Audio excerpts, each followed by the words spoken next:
Hello everyone, welcome back. Today we will discuss about William Somerset Maugham, the Lotus Eater.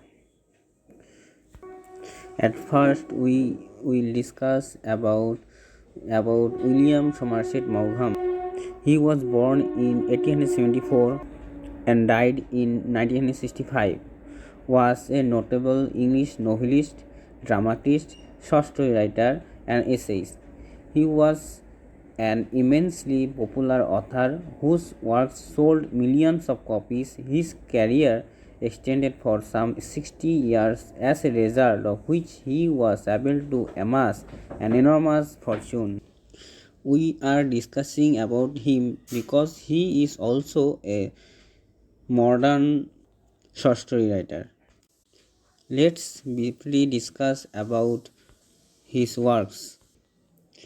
His novels are Of Human Bondage, which was published in 1915, and her protagonist is Philip Carey, an autobiographical work. Then The Moon and Sixpence was published 1919, and here protagonists are Paul Gauguin and Charles Strickland. Third, he published as a novel Cake and Alley in 1930, satiric view in English literary life. Fourthly, he published The Razor's Edge 1944, and fifth, he published The Painted Veil 1925. Sixth, he published The Narrow Corner in 1932. I have arranged the short stories volumes in chronological order. Here are three volumes. First volume is The Trembling of a Leaf, which was published in 1921. Here the famous short story is Rain, and second volume is Ascendant in 1928. Third volume is Six Stories in the First Person Singular in 1931. Here the famous short story is The Alien Corn, and here his high acclaimed famous short stories are The Letter, The Lotus Eater, Raw Material, The Burger. Today we will also discuss about the Lotus Eater as a short story. Before that, I want to tell about the autobiographical volumes. They are the Summing Up, which was published in 1938, and then a Writer's Notebook, which was published in 1949. Those which we have discussed now, these are important for UGC NET exam, multiple base choice, question answer. Okay, come to the point now.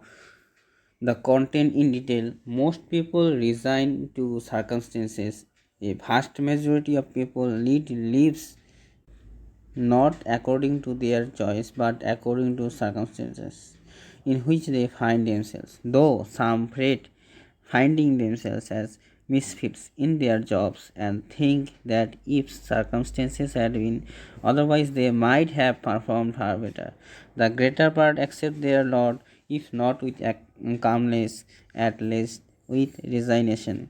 They are like tram cars going forward and backward on the same rails, day in and day out, until they can go no longer and are sold as scrap iron. It is not frequently that one finds a man who had boldly taken the course of his life in his own hand. When one finds such a man, it is worthwhile to have a good look at him.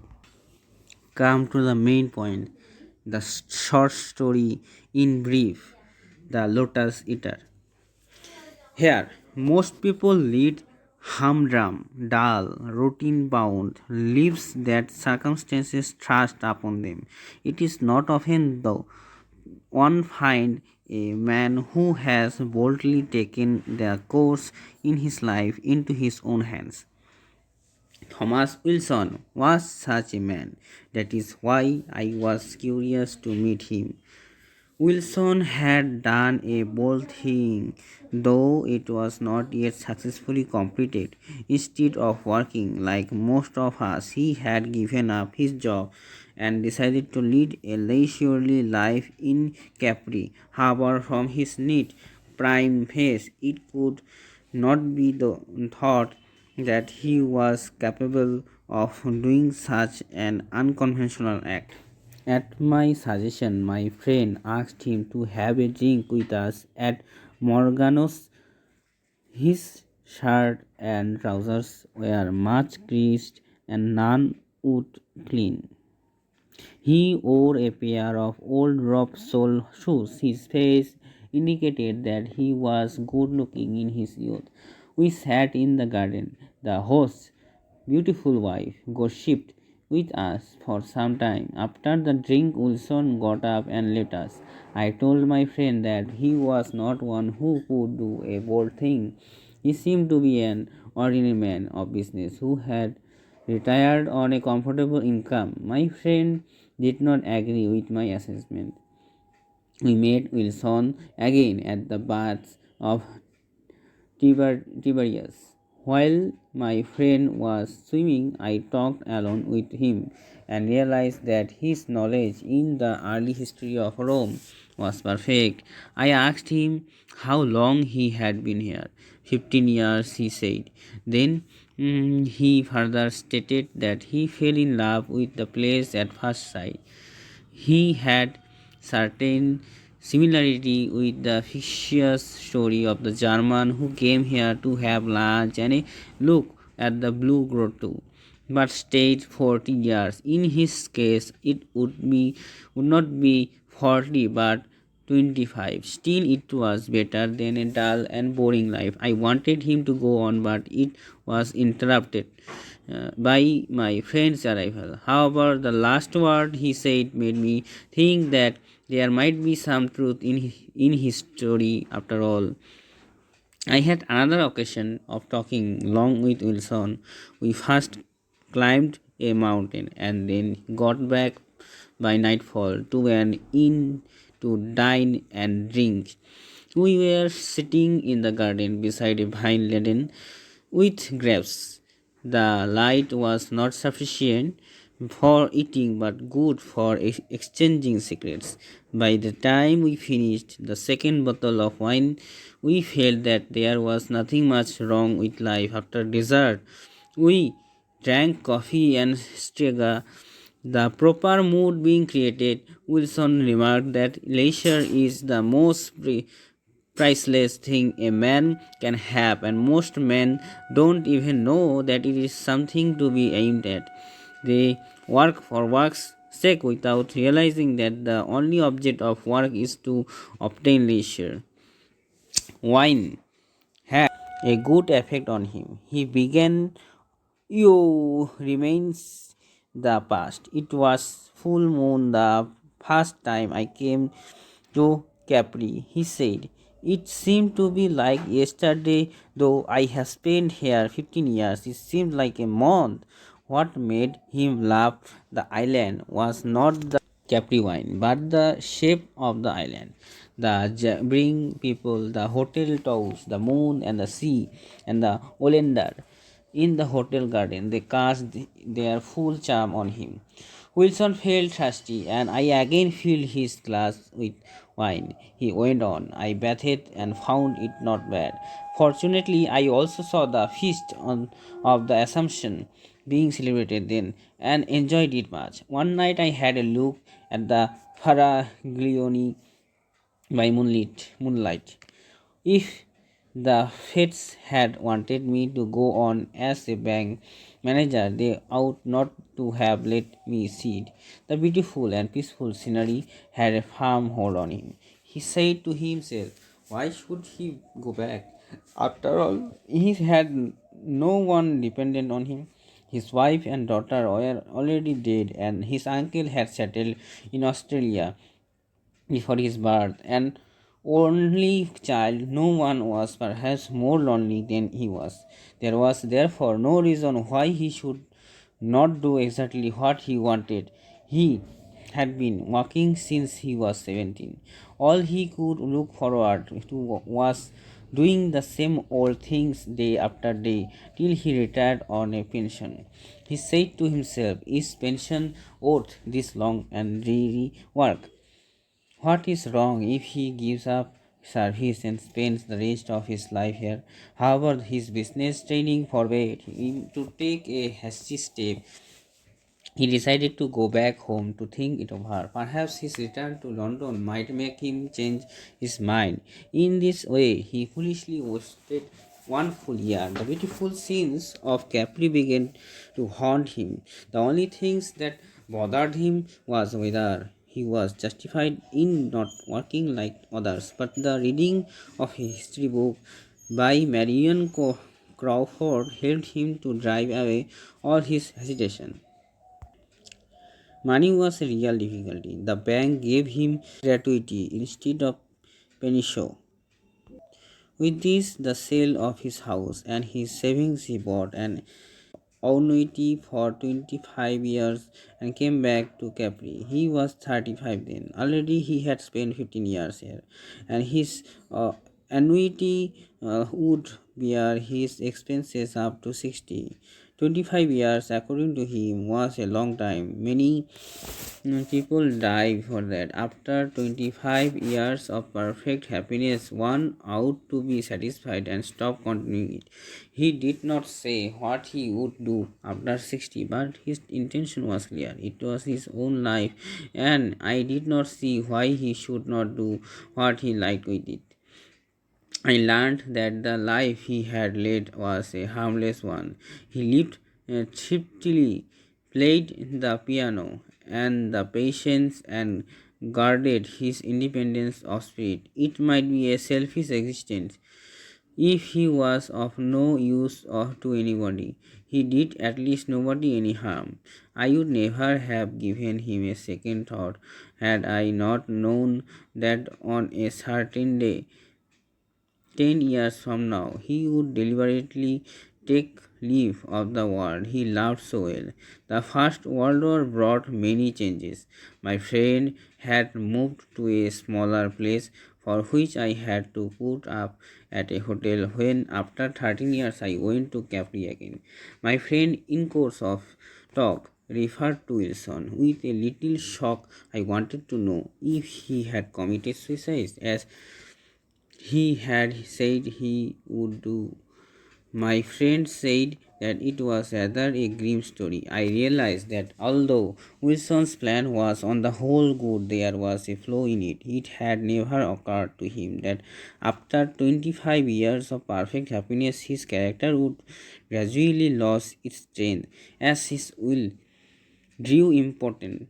He could not make up his mind and postponed the suicide from day to day. He got credit for something, then he stopped altogether.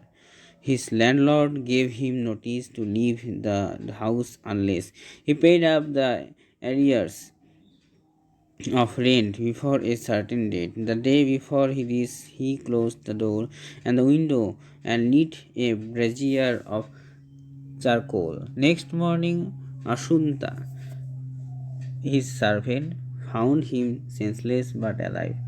Charcoal poisoning, however, did not leave him no longer in his right mind. As he was all along a good master and a good tenant, Asunta let him live in their woodshed and share their meals, but the food was quite rough. Her husband grudged the cost of his maintenance and so made him fetch water and clean the cowshed. It's pretty rotten, I remarked. He brought it on himself, said my friend.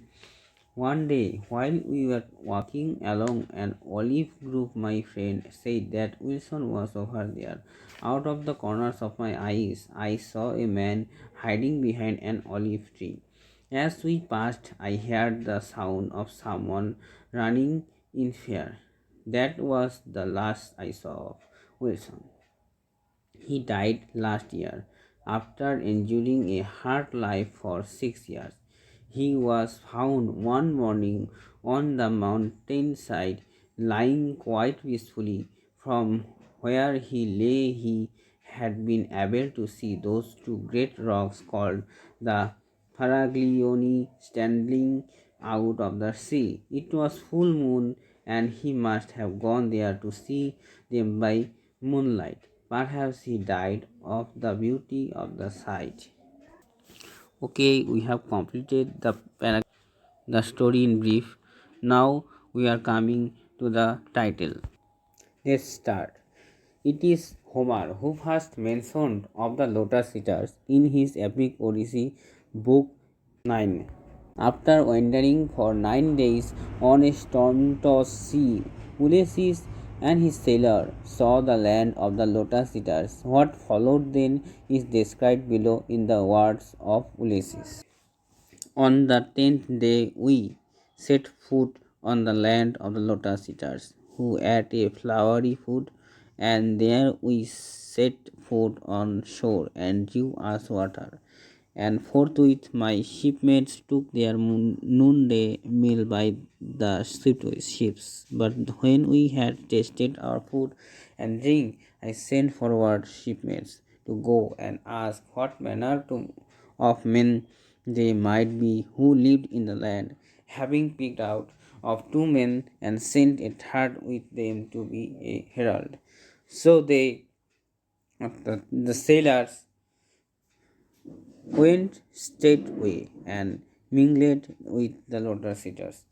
And the lotus eaters did not plan death for my comrades, but gave them of the lotus to taste, and whosoever of them ate of the honey sweet fruit of the lotus had no longer any wish to bring backward or to return, but there they were fain to abide among the lotus eaters, feeding on the lotus and forgetful of their homeward way. These men, therefore, I, Ulysses, brought back perforce, because it is necessary, to the ships weeping.